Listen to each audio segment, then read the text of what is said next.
Sana namang mapagpalang araw mga kamaalam. At dahil may mga nagpapatugtog na naman sa ating kapitbahay, ano na lang tayo, ganito na lang. Yan po ang aking winelding. Ilalagay po natin yan sa wheelchair ng aking Tito Roland. Yun po ay mayroon na kasing prostate cancer at nakakatitir na lang.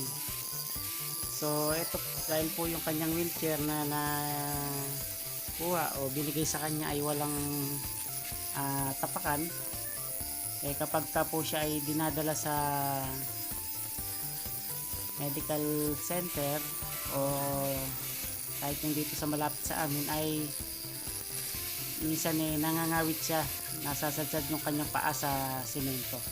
Kaya ginawa natin ang paraan para hindi siya mangalay sa pagtaas ng kanyang paa, para hindi sumabit.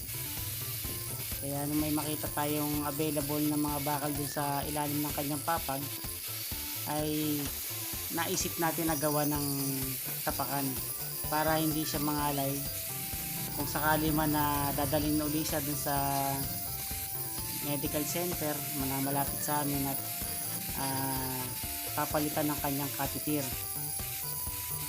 So yan yung mga kamaalam, na-share ko lang sa inyo yung aking ginawa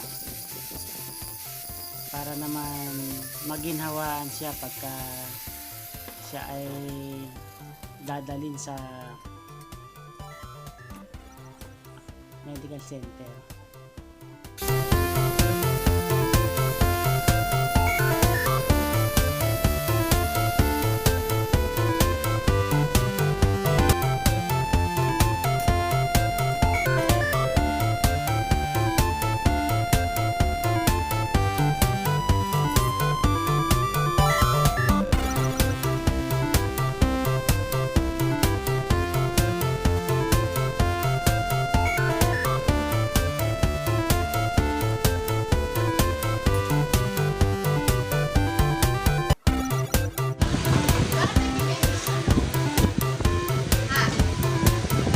Kasi po lalagyan ko ng tapakan.